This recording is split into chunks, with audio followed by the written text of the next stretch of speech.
Hello, my name is Laura. Our topic today is electromagnetic frequency, also known as EMF. You may have heard a little bit about this in the media lately or on different websites, but this is personal experience. You see, I run the concessions at the soccer complex in our town, and I would have a lot of headaches and neck tension while at the complex. But then when I would leave, it would go away and I'd be fine. What we discovered, or I should say my husband discovered, again, you won't see him, you're just going to hear him. But what he was told was that it's from the oven stove that was in the complex. That it's all electric, and the electromagnetic frequency coming from it is what was causing the challenges that I was feeling. So my husband did some work to neutralize all of that, and I was fine afterward. I'm looking at my husband because I thought he had something to say. So you look beautiful. Besides that, we're talking about EMF here. But it also would come from the microwave, although we didn't use the microwave as often as we used the stove. So those were electrical things that we had to be worked on so that I could be at the concessions and not have headache or muscle tension, neck challenges, or anything like that while being there.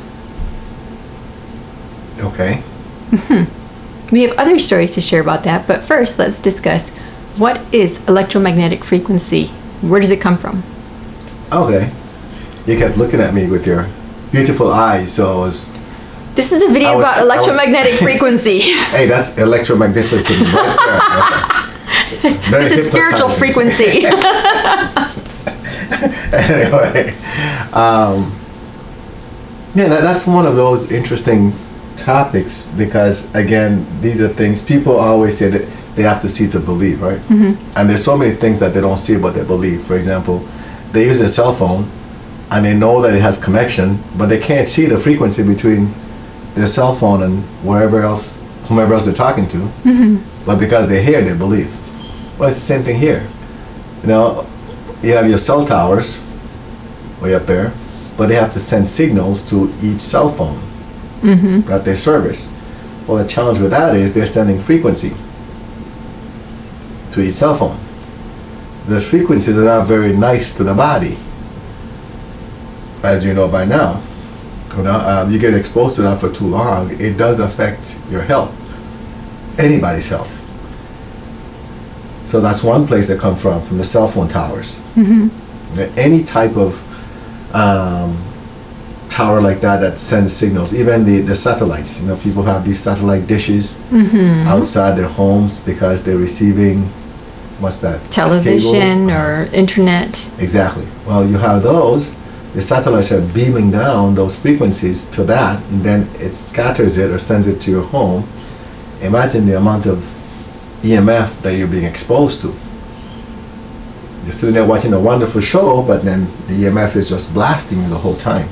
And we don't think about those things until, like now, something like this comes up, or you might go to the doctor and they say, you have a headache, and nobody can tell you what's causing it, right? And you just figure, well, maybe I'm just tired, maybe I'm just overworking. We always have a reason as to why. Oh, I used to rationalize it all the time. Then, in your case, with the stove, well, it comes from the electricity itself. Each building, as you know, that has electricity has within it this box that all the, the connections for the electrical? The outside charge comes from. Okay, so outside is the generator, and then inside your home you have your electrical box, your circuit breaker box. And how does that work? First of all, you have the power plant, right? Mm-hmm. The power plant sends it somewhere, and now when it's at the power plant, it's so much energy, it's huge because you have to send it out to every place. And then by the time it gets to your house, it's stepped down each time. I don't know if you're aware of that. That's why they have generators. That's why we have Mr. Scientist explaining this. So what's happening is you start with this huge blast, and then the closer it gets to a place that it's going to service, they step it down. So the smaller the generator, the smaller the amount of electricity that's going into that place. That's why you see different sizes for generators. Okay. So even with that, for example, for our house, we have this big thing underground, but part of it is above ground, right? So it's nice to put it underground, Right. but there's still a part above ground. You see how big that is. That's not a regular size generator. No, it's big. And then Big on top box. of that, you know why they have it that large, because in our house we have two We have two circuit breaker boxes Exactly. because everything in our house is electric based. right? So of course, without thinking too much about it, so imagine all this electricity, this power coming into the building, and then it goes into this one area, which is a circuit breaker box. All the wires go in there from outside. How much electricity is coming into that one area? A lot. It's a lot. Then from there, it's stepped down. See, that circuit breaker box also steps it down more so it can go through each room in the house. But then you have that electrical current that's running through every single wire. That's correct. Even though the wires are so-called insulated, it doesn't stop that frequency from escaping. Exactly, it doesn't, as we've learned. Yes, and I learned from personal experience because I was getting leg cramps, and we figured out it was because of where my legs were for so many hours a day between two electrical outlets While you were sleeping, while I was sleeping. Yes. right? And so my husband did work to make sure with the angels to neutralize the effects of EMF in our home. It's so refreshing now to go to sleep and not have leg cramps. So anyway, to continue with that story. Yes, continuing. So the electricity comes to the lines, the electrical wires, where they escape through the walls. They get into the room, and somebody's staying in that room near the wall, anywhere near the wall, you start to get affected. But the longer you sit there, the more you get affected. The big one, though, which we came to realize, was the outlets. The outlets, when we used the meter, we bought a meter, by the way. What is that called? Electric meter? No, EMF. EMF reader? An EMF reader, right, an EMF reader. And when we applied that to that outlet, that was a lot. It was huge. Yes, the numbers just whew. So, and that's when I realized that because your feet were next to that or close enough to it, Just a few feet away. you're being affected. So how many people are out there that when they go to bed, their beds are right against the wall, like we did initially, right?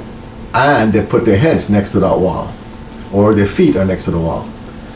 So if you're waking up with leg cramps or headaches or muscle tension, it's probably because of EMF. Coming from the outlets. So that's how the EMFs, that's the source of EMF. It comes from the circuit breaker box, from the outside, through the wires, and then the outlets. Now, if you have, for example, like we have two Routers. right? And they're both wireless routers in the house. Imagine that. And There's they're both a 5Gs. lot coming off of right? each of them. So that's definitely a lot of electricity, and they emit a lot. So then we have to neutralize those as well. So if you have one of those in your house, more than likely they're also generating a lot of EMF, to the house itself. Now, we're not saying to go and get rid of your We're not saying that at all. your router or anything like that, but there are ways to handle it. And just a matter of finding out how to do that. They have companies. I know people that will only have a connection for their line, like for modems or internet. It comes directly in the cable. They use cable. Oh, okay. They don't Alright? use wireless. They don't use wireless for that reason, and that's all they will use. They will not deal with the wireless because they want to make sure they're safe. So people can do that if they want to. It's less convenient, but it's safer for you. Right. And I know also that there are companies out there that advertise you can, like you said, put something on the phone. Yes, they have like stickers you could put on your phone or these devices you plug into your wall that supposedly help to eliminate the effects of the EMF by neutralizing things. I don't know if they're effective. Right. We don't know. We haven't tested those, so try those. You could let us know. But what are some of the stories when it comes to... regarding the routers and Wi-Fi in our daughter's school, they had Wi-Fi throughout the entire school. And our daughter would come home every day saying she had a headache. When she'd wake up in the morning, she would be fine. She'd go to school, she'd have a headache. And what we found out was that my husband was told that the wireless internet, the Wi-Fi in the school, was affecting her. So he did work to have that frequency and everything neutralized, and she stopped getting the headaches. So think about a lot of these kids that are in the school, you know, and how they could have been affected by that as well. I don't know of any schools in our area that do not have Wi-Fi. All of them have Wi-Fi because they use the tablets and the iPads, the computers in every single classroom now. I think every school does the that. smart boards, and so that EMF is constantly there. And I think that that might be a contributing factor to the rise in behavioral challenges that schools are noticing. I'm glad you said that. You think that's my your opinion, right? Okay. All right. Now, but we also, I know that we had run an experiment where we neutralized the EMF in the entire school where our youngest daughter was, the one you're talking about, and we informed one of the board members. Yes. But we never got back to them to find out what the attendance numbers were like at the end of the year. This was last year that we did that, right? I thought it was 2 years ago. 2 years ago? 2 years ago. Wow, 2 years ago. So that's something we should do it again, and actually run that experiment again and see, you know, if what we do as far as neutralizing actually works. Because you're talking about a whole bunch of kids in one school. Yes, and they had a lot of absences all the time. So we'll run that again. It is a good time to run, at least between now and the end of the school year.